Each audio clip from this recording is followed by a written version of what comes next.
Hallelujah. फिर से एक बार आप सभी का स्वागत करता हूँ। निश्चय आज का ये जो सेशन है, ये सेशन में आज परमेश्वर आपको बहुत सारे सवालों के जवाब देगा। बहुत सारे आपके जीवन में ऐसी कुछ बातें होगी कि जो सालों से समझ में नहीं आती होगी, लेकिन पवित्र आत्मा उन बातों पर रोशनी डालेगा। आज परमेश्वर का आत्मा आपको उस दिशा में लेकर चलेगा और अद्भुत रीति से आपके जीवन में आज का ये वचन आशीष का कारण बनेगा। क्योंकि हम जिस वेदी का महत्व, इसके लिए 2 वचनों का चुनाव हमने किया है। निर्गमन 29:37, एक्सोडस चैप्टर 29 एंड वर्स 37। इस वचन के अनुसार बाइबल कहती है 7 दिन तक वेदी के लिए प्रायश्चित करो, शुद्धिकरण करो, और जब वेदी परम पवित्र हो जाएगी, जो कुछ उसको छुएगा वो भी पवित्र हो जाएगा। लेवियों 6:13 में दिया है, वेदी पर आग लगातार जलनी चाहिए। ये पुराना नियम है। लेकिन नया नियम क्या कहता है? रोमियो 12:2 कहता है, इस संसार के सदृश्य ना बनो, तो अपने मन के नवीनीकरण के द्वारा आज तुम्हें और मुझे परमेश्वर की भली भांति सिद्ध इच्छा अनुभव करते हुए मालूम कर दिए। पुराना नियम की वेदी एक स्ट्रक्चर था। एक लोहे की वेदी होगी, लकड़ी की होगी, पत्थर की होगी, मिट्टी की होगी, नाना प्रकार की वेदियां थी। लेकिन पुराने नियम की वेदी जो केवल कर्मकांड के द्वारा शुद्धिकरण को दर्शाता है। लेकिन नए नियम में यह सब बात नहीं है। नए नियम में परमेश्वर का पुत्र उसने खुद कहा कि ये मंदिर गिरा दो, लेकिन सुलेमान ने बनाने के लिए उसको 46 साल लगे थे। तब फरीसियों को यीशु मसीह कहते हैं कि ये मंदिर गिरा दो, मैं 3 दिन में खड़ा कर दूंगा। वो कौन सा मंदिर? शरीर रूपी मंदिर। और वही बात करिन्थियों का 1 करिन्थियों 3:16 में पौलुस कहते हैं कि तुम्हारा शरीर पवित्र आत्मा का मंदिर हो, क्या आप जानते नहीं हो? अब अगर मंदिर है तो मंदिर के अंदर पुराने नियम में जब सुलेमान ने मंदिर बनाया था, तो उस मंदिर में वहां पे धूप वेदी थी और होम वेदी थी। जब मूसा ने मेल मिलाप वाला मंडप बनाया था या वो तंबू बनाया था, तो बाइबल कहती है कि उसके भी तंबू में वहां पे पवित्र स्थान में धूप वेदी थी और आंगन में होम वेदी थी। लेकिन नए नियम में ये मंदिर का कंसेप्ट परमेश्वर ने रद्द कर दिया है। इसलिए वो कहता है कि मैं हाथों से बनाए हुए मंदिर में नहीं रहता हूं, मैं मनुष्य के जीवित मंदिर में रहना चाहता हूं। और आज परमेश्वर के लोगों, आज हमें समझना है, अगर मेरा और तुम्हारा शरीर अगर उद्धार के बाद जो पहले खंडर था, उद्धार के बाद अगर वो परमेश्वर का मंदिर अगर उद्धार के द्वारा सैल्वेशन के बाद हुआ है, तो इस मंदिर के अंदर वेदी मन है। इसीलिए बाइबल हमें पुराने नियम की वेदी का शुद्धिकरण कहता है, लेकिन नए नियम में वेदी या मन का नवीनीकरण कहा गया है। आज तुम्हें और मुझे हर दिन हमारे व्यक्तिगत जीवन का शुद्धिकरण करना है, लेकिन इस संसार के सदृश्य नहीं बनना है। तो हमें हमारे मन का वचन की नींव पर, वचन के जल स्नान पर, पवित्र आत्मा के स्नान पर हमें हर दिन हमारे मन का नवीनीकरण करना होगा। क्या उसके ऊपर कोई मैल चढ़ा हुआ है? क्या उसके ऊपर दुनिया की कोई मिट्टी लगी हुई है? क्या उस मन में क्या दुनिया के संसारिक ऐसी कोई बातों के द्वारा कहीं ना कहीं मेरा मन परमेश्वर यहोवा से भटक कर संसार में चला गया है? क्या मेरे मन के अंदर उस वेदी में बाइबल कहता है, लेवियों 6:13 में दिया है कि वेदी के ऊपर आग लगातार जलनी चाहिए। लेकिन आज तुम्हारे और मेरे मन की वेदी के अंदर कौन सी आग जल रही है? नफरत की आग, बदले की आग, ईर्ष्या की आग, वासना की आग, लालच की आग। क्या केवल आज फायर फायर कहने वाले लोग? आज मुझे आपको बताना है, क्या तुम्हारे और मेरे जीवन में वो परमेश्वर की प्रेम की आग लग रही है, जिसे प्रेम अगन कहा जाता है? वो पवित्र प्रेम की आग। अगर वो पवित्र प्रेम की आग और तुम्हारे और मेरे जीवन रूपी मंदिर में जो मन का जो वेदी है, उस वेदी पर अगर वो सही आग जल रही है, तो ये आग मुझे आपको बताना है बहुत सारे लोगों को मसीह के राज्य में लेकर आएगी। लेकिन आज मसीहत में बहुत सारी गड़बड़ियां फैली हुई है। वो कहलाते हैं मसीह के, लेबल तो लगाते हैं मसीह का, लेकिन उनका जीवन, उनका आचरण, उनका सुझाव, उनकी बातचीत, उनका बिहेवियर कहीं ना कहीं डाउटफुल है। इसीलिए यीशु मसीह ने कहा है, जहां पे तेरा धन वहां पे तेरा मन। आज कहां पर है मेरा मन?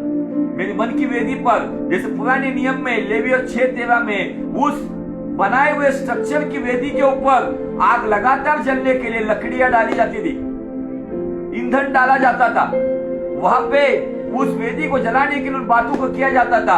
लेकिन आज इस नए नियम के अनुसार तुम्हारा और मेरा शरीर अगर वो परमेश्वर का मंदिर है, तो इस शरीर के अंदर मन एक वेदी है। उस मन की वेदी में अगर किसी के लिए अगर नफरत है, तो मुझे आपको बताना है हमारा मसीह जीवन कहीं ना कहीं धोखा खा रहा है, कहीं ना कहीं खतरे में।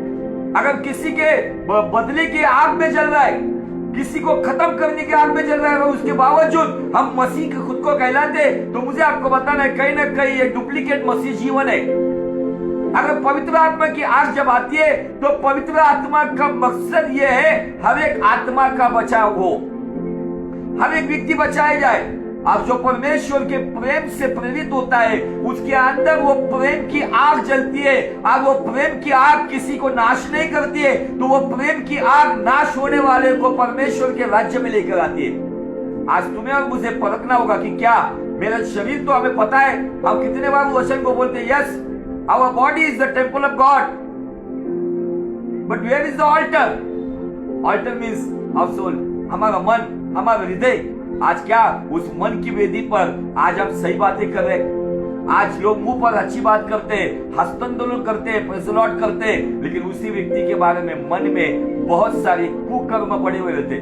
किसी के मन में अपोजिट सेक्स के लिए वासना की आग जल रही है, किसी के मन में किसी का सुख देखकर ईर्ष्या की आग जल रही है, किसी के मन में किसी के प्रति दुश्मनी की वजह से बदले की आग जल रही है। और ये आग मुझे आपको बताना है, बदले की आग हो, ईर्ष्या की आग हो, वासना की आग हो, लालसा की आग हो, लालच की आग हो, ये आग उस व्यक्ति को भस्म करेगी।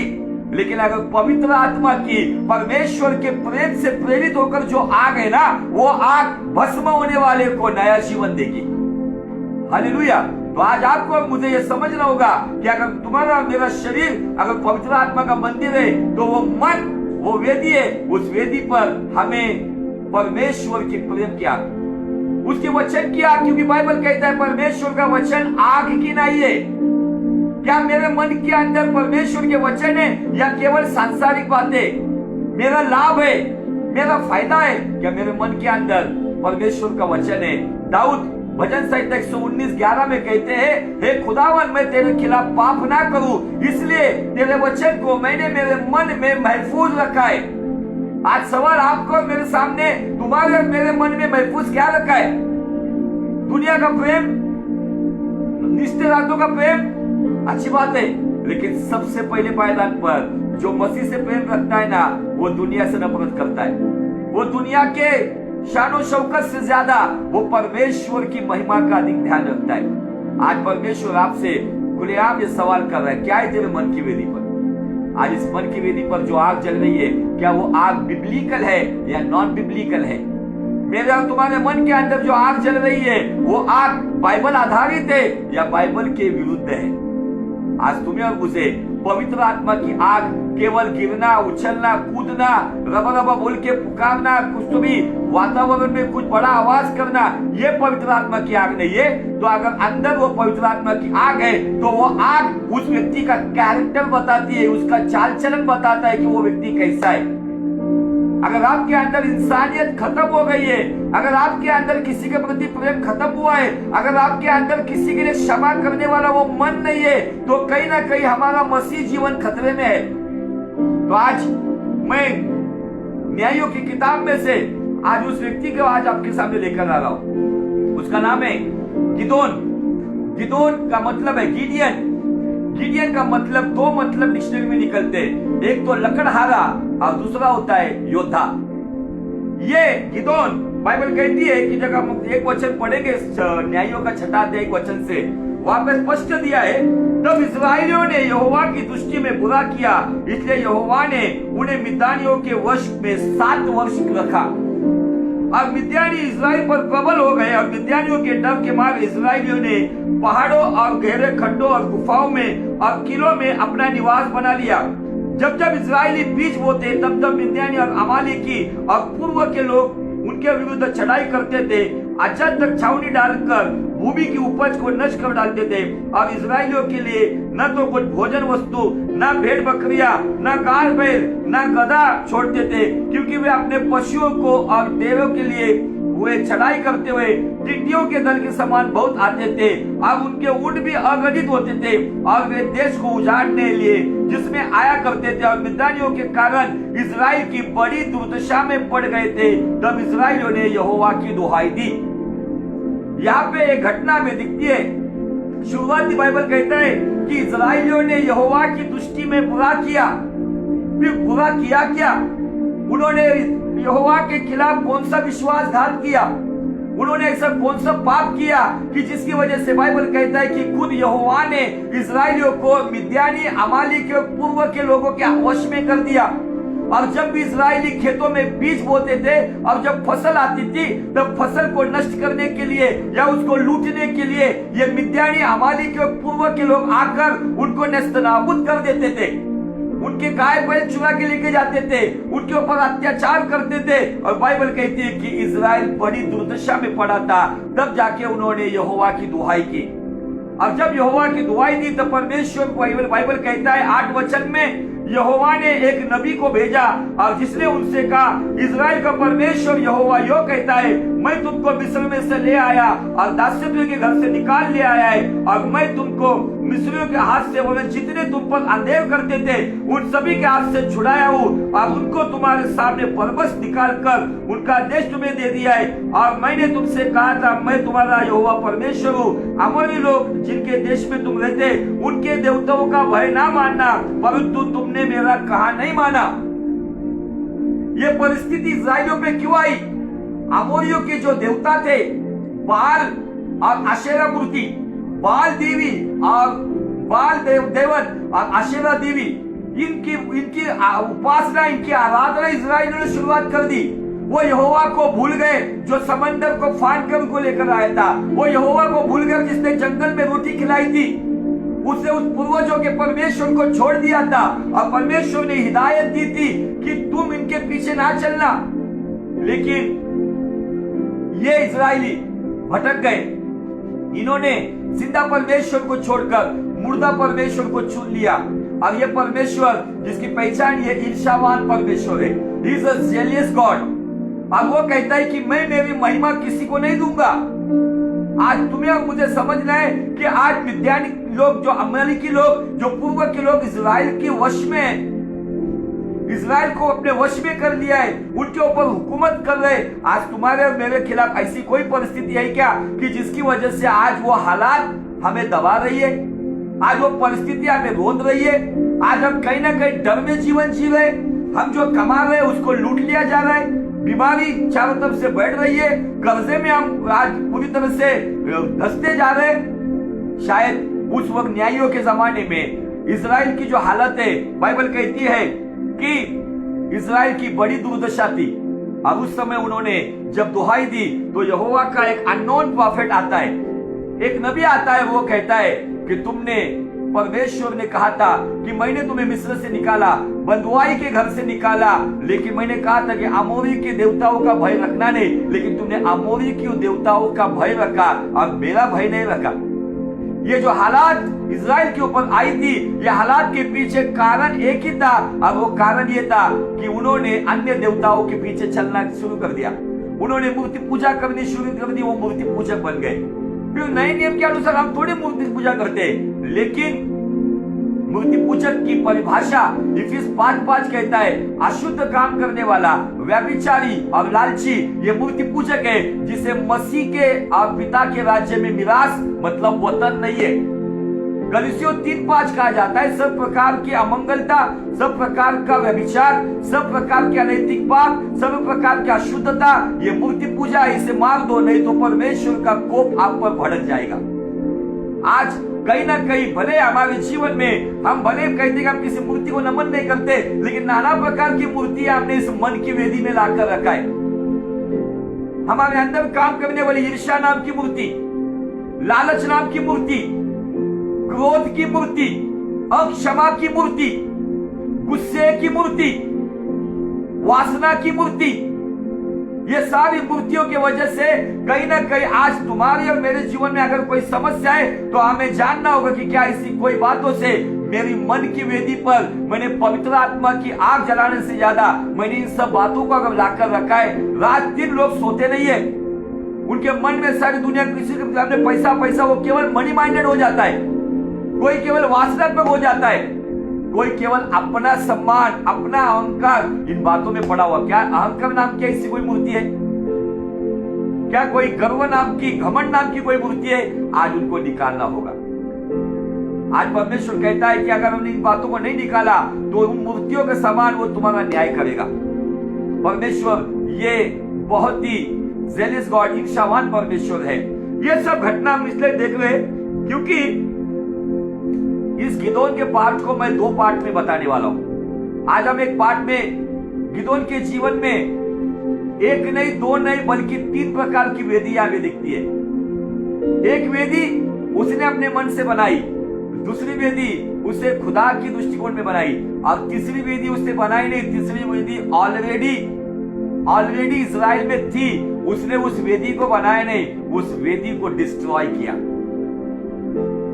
हालेलुया। आइए हम चलते, बाइबल कहता है 19 वचन से आगे पढ़ेंगे। तब गिदोन ने जाकर, सॉरी बीच में का पार्ट में भूल गया, ओके हाँ।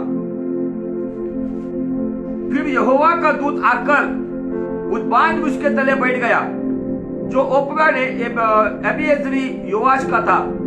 अब उसका पुत्र गिदोन एक दाखरस के कुंड में गेहूं इसलिए झाड़ रहा था कि उसे मिद्यानी उसे छिपा रखे। परिस्थिति वैसी थी, ये मिद्यानी आते थे, उनको थोड़ी भी फसल अगर इजराइल में दिखती थी वो आते थे, बड़ी संख्या में आते थे, और जैसे डकैत डाकू जैसे लूट कर लेके जाते थे, छीन कर लेके जाते थे, वैसे ये अनाज को लेकर जाते थे। यहाँ पे ये जो गिदोन, दाखरस का जो कुंड है, उस कुंड में दाखरस को रोंदा जाता था, वो रस निकाला जाता था, लेकिन वो चुपके से वो दाखरस का जो कुंड जहाँ पे दाखरस निकाला जाता है उसके अंदर वो गेहूं झाड़ रहा था। क्यों? हालात, दुश्मन, परिस्थिति, इन सब बातों से वो छुपकर शायद ये थोड़ा बहुत गेहूं वो बचाकर चुपके से उसने उसको लगाया होगा, चुपके से वो धान को निकाला होगा। अब उसको झाड़ कर वो गेहूं निकाल कर शायद वो अपने घर में अपने घर वालों की रोटी का बंदोबस्त कर रहा था।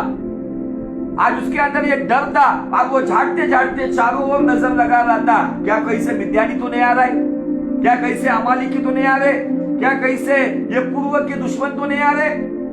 डर का माहौल, हालात बिगड़े हुए। आज मुझे आपको बताना है, क्या ऐसे हालात में आप जी रहे हो? चिंता मत करो, इस हालात में भी हालात को बदलने वाला परमेश्वर दर्शन देने में समर्थ है।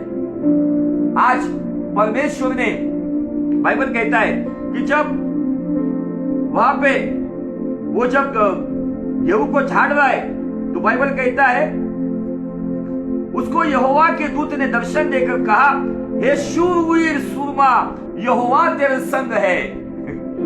अभी इसको कहां से शूरवीर सूरमा कहा जाता है? कौन कहता है शूरवीर सूरमा?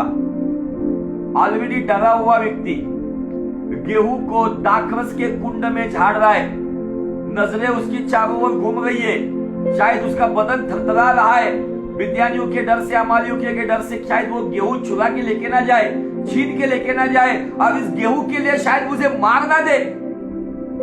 इस हालात में जब ऐसा व्यक्ति था, ये परमेश्वर, आवर गॉड इज एनकरेजर गॉड, हमारा परमेश्वर प्रोत्साहित करने वाला परमेश्वर है। शायद इंसान ने आज तक आपको तुच्छ जाना होगा, maybe people criticise you, don't worry, Lord Jesus will encourage you, he will motivate you.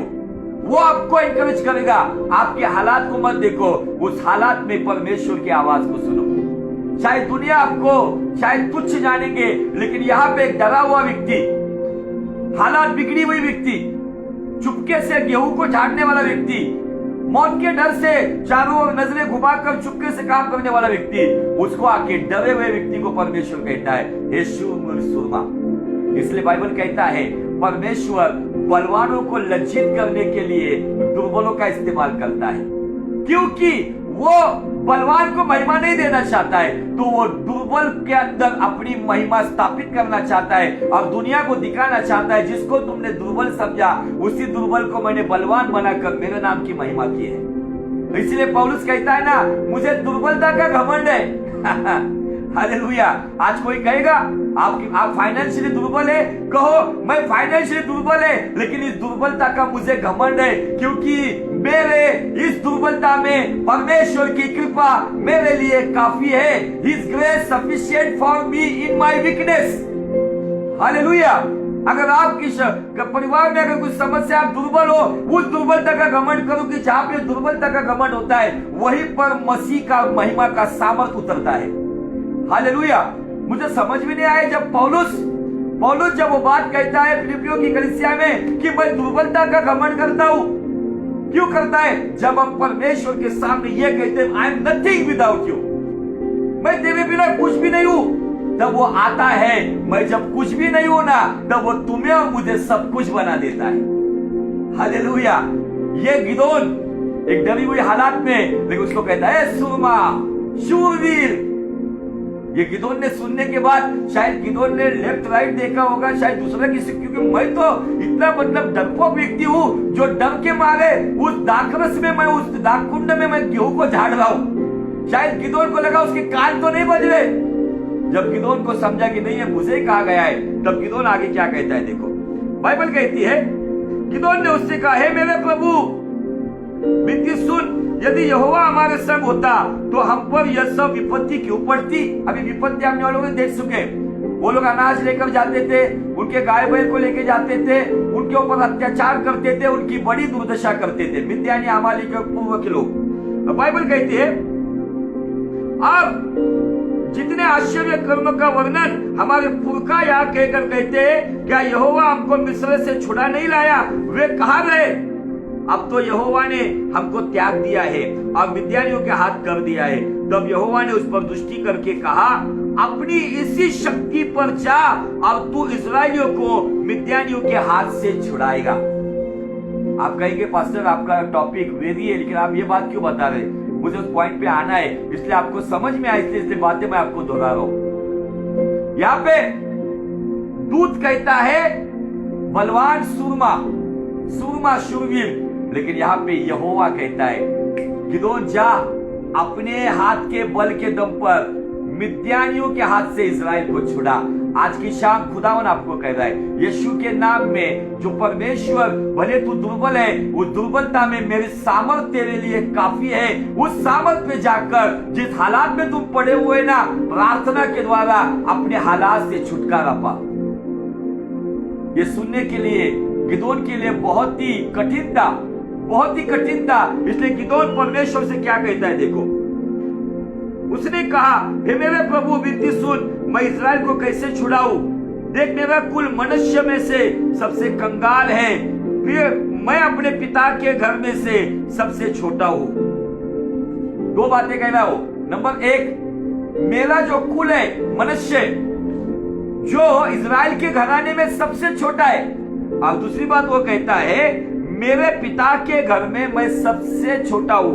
ये बात कहकर और एक बात उसमें वो क्या कहता है पता है? कि कंगाल है।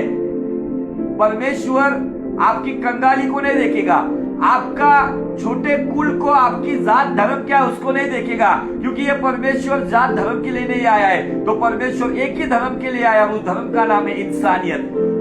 फिर आप कोई भी जात धर्म के हो, यीशु मसीह आपसे बेइंतहा मोहब्बत करता है। आज की शाम अगर आप उसके पास आओगे, वो आपके कंगाल जीवन को आबाद करेगा। मतलब आपको करोड़ों रुपए मिलेंगे, ये बात नहीं कह रहा हूं मैं। आपके पापी जीवन से छुटकारा देकर वो आपके उद्धार के अनुभव के साथ आपके जीवन में वो बहुतायत का आनंद लेकर आएगा, वो असीम शांति लेकर आएगा, जो आपके जीवन ने अभी तक आपने अनुभव नहीं किया, वो अनुभव आपके जीवन में लेकर आएगा।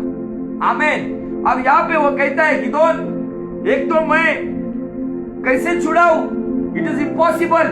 नंबर दो, वो कहता है मैं मनुष्य परिवार में सबसे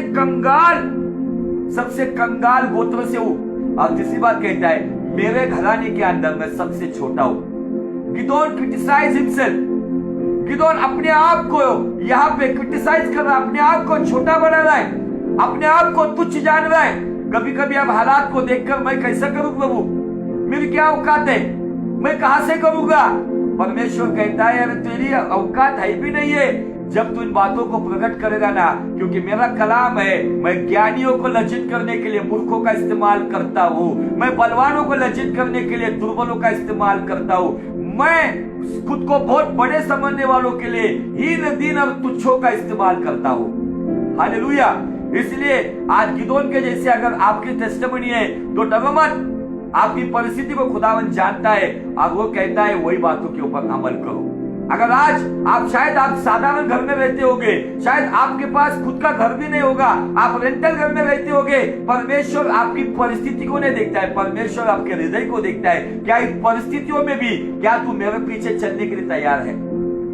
ये न्यायियों का किताब अगर आप स्टडी करोगे ना, जब कोई न्यायी उनको छुड़ाता था इजरायलियों को, कुछ दिन तक वो यहोवा के पीछे चलता था, जब वो न्यायी खत्म होता था फिर से ये लोग अलग अलग प्रकार की मूर्ति पूजा में गिर जाते थे। इस किताब को अगर आप पढ़ोगे तो बहुत इंटरेस्टिंग किताब है। यहोशुआ के बाद बहुत सारी यहाँ पे घटनाएं हम देखते हैं इस न्यायों की किताब में। अब जब बाइबल कहती है जब उसने ये कहा तब यहोवा ने उससे कहा निश्चय मैं तेरे संग रहूंगा। कब कहा यहोवा ने? जब वो कहता है गिदोन मैं मेरे मनुष्य गोत्र में सबसे कंगाल हूं, मैं कहां से छुड़ाऊंगा, इट इज इम्पॉसिबल, नहीं हो सकता।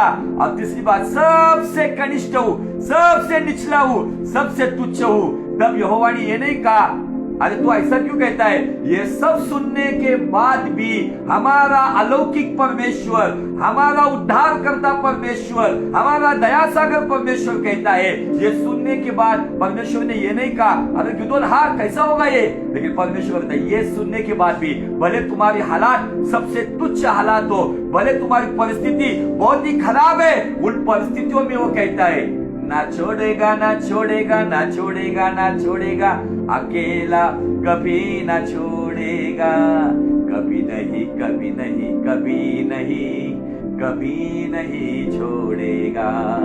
चिंता मत करो, आपके हालात बताओ परमेश्वर को, लेकिन वो क्या कहता है, ये वचन मुझे बहुत छूता है, निश्चय कंफर्म। जैसे नहम्याह कहता है यस मैं निश्चय तेरे साथ रहूंगा। आज कौन है गिदोन की जैसे डरी हुई हालात में, तुच्छ हालात में, परिस्थितियां बिगड़ी हुई हालात में? चिंता मत करो, आप जब इन बात को बताओगे ना तो तुम्हारा और मेरा बाप कहता है मेरे बच्चे डर मत, इस हालात में भी मैं तेरे साथ हूं, इस परिस्थिति में भी मैं तेरे साथ हूं, इन परिस्थितियों में भी मैं तुझे कभी ना छोड़ूंगा कभी ना त्यागूंगा। आज वो कहता है इन परिस्थितियों में मैं तेरे साथ हूं, चिंता मत कर, चिंता मत कर, निश्चय मैं तेरे संग हूं। देखो आगे वचन क्या कहते हैं। गिदोन ने उससे कहा यदि तेरा अनुग्रह मुझ पर हो तो मुझे इसका कोई चिन्ह दिखा कि तू मुझसे ये बातें कह रहा है, तब तक मैं तेरे पास फिर आकर अपनी भेंट निकाल कर तेरे सामने ना रखूं, तब तक तू यहां से न जा। उसने कहा मैं तेरे लौटने तक ठहरा रहूंगा। कौन कह रहा है पता है ये बात? खुद परमेश्वर कह रहा है। तू चिन्ह मांग रहा है ना, मैं चिन्ह भी दूंगा और तेरे लौटने तक, जहां से तू यहाँ जा रहा है ना उसी जगह तक मैं तेरा इंतजार करूंगा। परमेश्वर आपका इंतजार करेगा, परमेश्वर आपके लिए रुका रहेगा जब तक आप आपकी उस हालात से लौटकर नहीं आते हो। शायद भी वो पापमय जीवन होगा, शायद वो परमेश्वर को ना भाने वाला जीवन होगा। आज बाइबल कहता है तू कहां से गिरा याद कर, लौटा और अपने मन को फिरा, पहला प्रेम और पहला काम करना शुरू कर दे। क्या आज हम करने को तैयार है? गिदोन ने कहा मुझे चिन्ह चाहिए, मैं लौट कर आता हूं। शायद खाने के प्रॉब्लम थे, परिस्थितियां बिगड़ी हुई थी, लेकिन परिस्थिति में वो क्या कहता है पता है कि मैं तेरे पास आकर अपनी भेंट निकाल कर तेरे सामने ना रखूं। प्रॉब्लम उधर डर के मारे दाखरस के कुंड में गऊ को झाड़ने वाला वो भेंट देने की बात कर रहा है। फिर कहां से कंगाल है ये, कहां से ये दुर्बल है? परमेश्वर को जानने के बाद वो कहता है कि मैं भेंट लेकर आता हूं। वास्तविक परिस्थिति हालात पूरी विपरीत थी, हालात पूरा विरुद्ध था, लेकिन हालात में कहता है मैं लौट कर आता हूं, अपनी भेंट चढ़ाता हूं। और बाइबल कहता है तब गिदोन ने जाकर बकरी का एक बच्चा और एक एपा मैद की अखमीरी रोटी तैयार की और मांस को टोकरी में और जूस तसले में रखकर बांझ उसके तले पास जाकर रख दिया। परमेश्वर के दूत ने उससे कहा, मांस और अखमीरी रोटी को लेकर इस चट्टान पर रख दे और जूस को उंडेल दे। उसने ऐसा ही किया। तब यहोवा के दूत ने अपने हाथ की लाठी को बढ़ाकर मांस और अखमीरी रोटी को छुआ। तब चट्टान से आग निकली जिससे मांस और अखमीरी रोटी भस्म हो गई। तब यहोवा का दूत उसकी दृष्टि से ओझल हो गया। अब ये यहाँ पे बलिदान हुआ। मांस, अखमीरी रोटी और वो जूस, मतलब वो कभी कह सकते हो, सालना कह सकते हो, जो बनाकर लेकर आया था। और बाइबल कहती तब गिदोन ने जान लिया कि वह यहोवा का दूत था। तब गिदोन कहने लगा, हाय हाय प्रभु यहोवा, मैंने तो यहोवा के दूत को साक्षात देखा है। यहोवा ने उससे कहा, तुझे शांति मिले, मत डर, तू ना मरेगा,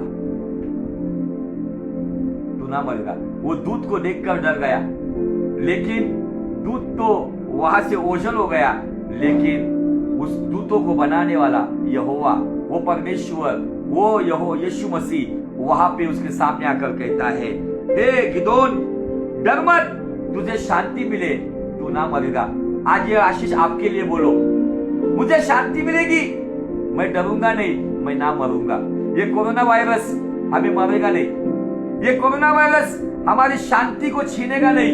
ये कोरोना वायरस में मेरे पास यहोवा शालोम नाम की असीम शांति है, जो असीम शांति जो यीशु मसीह कहता है दुनिया देती है, संसार देती है, वैसी शांति नहीं तो मैं तुम्हें मेरी शांति दूंगा। इसलिए चिंता मत कर, विचलित मत हो, मैं तेरे साथ हूं। Hallelujah, praise the Lord. यहाँ पे दूत चला गया, लेकिन यहोवा प्रकट हुआ। क्यों प्रकट हुआ?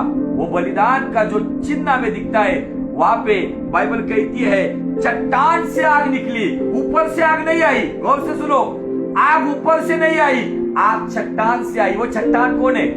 वो चट्टान यीशु मसीह। ये चट्टान यीशु मसीह है। वो आग, वो पवित्र आत्मा है। वो चट्टान से वो आग निकली और पिता, पुत्र, पवित्र आत्मा की संगति यहाँ पे हमें दिखती है। अब उस चिन्ह को देखकर गिदोन आशीषित हो गया। गिदोन के अंदर वो कॉन्फिडेंस आ गया, हाँ परमेश्वर मुझसे बात कर रहा है। और परमेश्वर ने आकर जो शब्द कहे ना यहोवा ने, वही शब्द नए नियम में जब कब्र को तोड़कर यीशु मसीह जब चेलों से मिलने आया, तो वो कहता है तुम्हें शांति मिले, डरो मत। Hallelujah, praise the Lord. परमेश्वर अद्भुत है। यहाँ पे बाइबल कहती है, परमेश्वर कहता है तुझे शांति मिले, डर मत, तू ना मरेगा। 3 आशीष है, शांति, डर मत और तू ना मरेगा। आज कहो यीशु के नाम में, हालात कुछ भी हो, लेकिन हम नहीं मरेंगे, हम नहीं डरेंगे, हम चिंता नहीं करेंगे, क्योंकि परमेश्वर की शांति मेरा आनंद है, परमेश्वर का आनंद मेरा सामर्थ है, परमेश्वर यीशु मेरी शांति है। और जिसके पास वो शांति है, इस दुनिया में सबसे अमीर व्यक्ति वो है। अब वो शांति का राजकुमार है, वो शांति का अधिपति है। वो कहता है कि मैं मेरी शांति दूंगा, इसलिए डर मत। आज हालात के सामने, परिस्थिति के सामने कुड़कुड़ाओ मत। इस परिस्थिति में गिदोन को दर्शन देने वाला परमेश्वर इब्रानी 13:8 के अनुसार कल, आज और युगानुयुग एक समान है, जो आकर गिदोन को कहता है डर मत, तुझे शांति मिले, तू ना मरेगा। आज का शाम का संदेश है ये, हालात आसपास के कुछ भी हो, लेकिन मसीहो जो यीशु पे ईमान रखने वाले हो, डरो मत। यीशु की शांति आपके जीवन है, और वही शांति आपको मरने नहीं देगी, आपको आखिरी दम तक परमेश्वर संभालेगी। परमेश्वर ने दरमियान बहुत सारे सीरियस केसेस को मैंने प्रार्थना के द्वारा देखा। सब लोग प्रार्थना कर रहे थे, डॉक्टर ने कहा था नहीं बचेंगे, लेकिन वो लोग आज महफूज घर पर आए। क्यों? क्योंकि गिदोन का परमेश्वर कहता है उस परिवार को मैं शांति दूंगा, उस परिवार में मैं डर को हटा दूंगा, और परिवार में कोई मरेगा नहीं। चिंता मत करो, गिदोन का परमेश्वर। ये पहली वेदी को आप देखेंगे, और मैं आज यहाँ पे रुक जाऊंगा। बाइबल कहता है तब गिदोन ने वहां यहोवा की एक वेदी बनवा कर उसका नाम यहोवा शालोम रखा। वो आज के दिन तक अबीएजेर के ओपरा में बनी है। हालेलुया। मुझे बताना है आज क्या आपके मन की वेदी में डर है? क्या आपकी मन की वेदी डर से भयभीत हो गई है? परिस्थितियों को देखकर भविष्य की चिंताओं में कैसा होगा भविष्य में? ये साल तो खत्म हो गया, कैसा करेंगे हम? कैसा होगा बच्चों का फ्यूचर क्या है? हम क्या कमाएंगे, क्या खाएंगे? ये डर के अंदर अगर किसकी वेदी है ना, उसके अंदर यहोवा शालोम नाम की वेदी आएगी। और यहोवा शालोम का मतलब है शांतिदाता परमेश्वर। गिदोन ने, उस व्यक्ति ने वो वेदी बनाई। मुझे हंसी आती है, वो व्यक्ति डरी हुई हालात में था, बुरे हालात में था, उस व्यक्ति ने यहोवा शालोम की वेदी बनाई। गिदोन का टाइम खत्म हो गया। Now this is your time. अभी आपका समय आया है परमेश्वर के लोगों, मेरी बहन, मेरी माँ, मेरे पिता, मेरे भाई, मेरे बच्चे, हे जवान, हे युवती, हे युवक, अभी दिस इज योर टाइम। इस डर से बाहर से निकल आओ, पाप में जीवन से बाहर निकल आओ। अगर कुछ गलतियां वो कर रहे हैं उसके लिए क्षमा मांगो और खुदावन से कहो मेरा मन तेरा सिंहासन बने, वैसे मेरे मन में तेरी यहोवा शालोम नाम की वेदी बन जाए। आज वो वेदी आपके लिए परमेश्वर बनाना चाहता है, तो क्या आप तैयार हो? गिदोन ने वो वेदी बनाई यहोवा शालोम नाम की। क्या आज आप तैयार हो? आज गिदोन का मतलब है योद्धा। गिदोन को और एक नाम दिया जो आगे देखेंगे, यरूबाल, बाल पे विजय होने वाला। और हमारा यरूबाल यीशु मसीह है जो शैतान पे विजय हुआ है। वो आज गिदोन के द्वारा हमसे बात कर रहा है। यहोवा शालोम नाम की वेदी आपकी, यहोवा शालोम नाम की वेदी आपकी मन की वेदी बन जाए। ये जो मन है वो वेदी का दर्शक है। वो मन को आज परमेश्वर चाहता है, वो शांति। इसलिए वो स्पष्ट कहता है संसार देती वैसी नहीं तो मैं मेरी शांति दूंगा। क्यों? क्योंकि वो शांति, उसकी भविष्यवाणी हुई थी, शांति का राजकुमार, वो शांति का राजकुमार कहा गया जिसको, वो आज आपसे प्रेम करता है, वो आज आपसे बात करना चाहता है, वो आपसे खुलकर बात करना चाहता है। कौन बात कर रहा है मेरे साथ? आइए गिदोन के जैसे आज उस डर के माहौल से बाहर निकल जाओ। अपना जीवन परमेश्वर को समर्पित करो। वो चट्टान से आग निकलती है, वो चट्टान शायद हमारा हृदय होगा, शायद वो कठिन हो गया रहेगा। आज खुदा को समर्पित करो। अभी आग ऊपर से नहीं आएगी, अभी आग अंदर से आएगी, जो हमारे मन के कठिन उस चट्टान की पथरीली भूमि को वो काटेगी और उसके अंदर से वो आग आएगी। और तब यहोवा शालोम का दर्शन होगा और तब जाकर ये मन की वेदी यहोवा शालोम की वेदी बनेगी। और जिसके अंदर ये यहोवा शालोम नाम की वेदी है ना, दुनिया उसके खिलाफ कुछ भी षड्यंत्र करे, हालात कुछ भी हो, परिस्थितियां कुछ भी हो, वो व्यक्ति कभी भी डिस्टर्ब नहीं होगा, वो चिंताक्रांत नहीं होगा, वो अपनी शांति खोएगा नहीं, वो अपना आपा खोएगा नहीं, अपना कंट्रोल खोएगा नहीं, क्योंकि जिसके पास यीशु की शांति है। इसलिए यीशु मसीह कहता है यूहन्ना 16:33 में, मुझ में बने रहो, संसार में तुम्हें बहुत क्लेश होंगे लेकिन मुझ में बने रहो, क्योंकि मैंने संसार को जीता है। और जो यीशु को अपने जीवन में लेता है उसकी मन की वेदी यहोवा शालोम की वेदी बनती है, जो गिदोन की हालात को बदल देती है। तो क्यों नहीं हमारे हालात को बदलेगी? सारा इस्राएल डरा हुआ था लेकिन पूरे इस्राएल में यहोवा शालोम गिदोन को मिला। आज वो आपके पास आया है। आइए निकालो डर की बातें, निकालो संसारिक बातें, निकालो वो ईर्ष्या, वो घमंड, वो अहंकार, वो सारे प्रकार का गर्व, नाना प्रकार की वो दुश्मनी, अक्षमा, ये सब बातों को निकालो और अपनी मन की वेदी को अभी यहोवा शालोम नाम की वेदी बनाओ, क्योंकि खुदावन आपको आशीषित करना चाहता है। आइए आज परमेश्वर को समर्पित हो जाए। ये मैं पहला भाग गिदोन के द्वारा दिया। अगला भाग हम देखेंगे, बहुत अच्छी बातें हम देखेंगे, उसमें बहुत सारी ट्रेडिशनल बातों को कैसे तोड़ा जाता है और स्पिरिचुअल बातों की वेदी कैसी बनती है, उस पर हम अमल करेंगे। ये पहली वेदी जो गिदोन ने बनाई, जो परमेश्वर ने नहीं कहा था, वो खुद उसने बनाई, क्योंकि उसको अनुभव आया कि वहां पे उसके डर में उसको शांति का अनुभव आया, इसीलिए गिदोन ने यहोवा शालोम नाम की वेदी बनाई। आज के बाद वो आपको अनुभव देगा, आपके जीवन में वो वेदी बने जो यहोवा शालोम नाम की वेदी है, जो आपको शांति देगी, आपकी परिस्थिति को बदल देगी, डर के माहौल को निकाल कर डिस्टर्बेंस को दूर करते हुए परमेश्वर की उपस्थिति की शांति आपको मिलेगी। क्योंकि वो उपस्थिति की शांति गिदोन ने महसूस की, इसीलिए गिदोन ने उस वेदी को नाम दिया यहोवा शालोम। नाउ योर टाइम, आपके जीवन में उस यहोवा शालोम की शांति को बनाओ, वो वेदी को बनाओ, ताकि वो परमेश्वर आकर आपको फिर से दर्शन दे और आगे के काम के लिए अगुवाई करे। खुदावन आपको बहुत बहुत आशीषित करे। इस मैसेज के द्वारा अगर आप बहुत आशीषित हो करेंगे, इस पेज को लाइक करो, इस वीडियो को लाइक करो, और अगर खुदावन आपको अगुवाई करता है तो इस वीडियो को ज्यादा से ज्यादा शेयर करो। May God bless you. Good night, good night.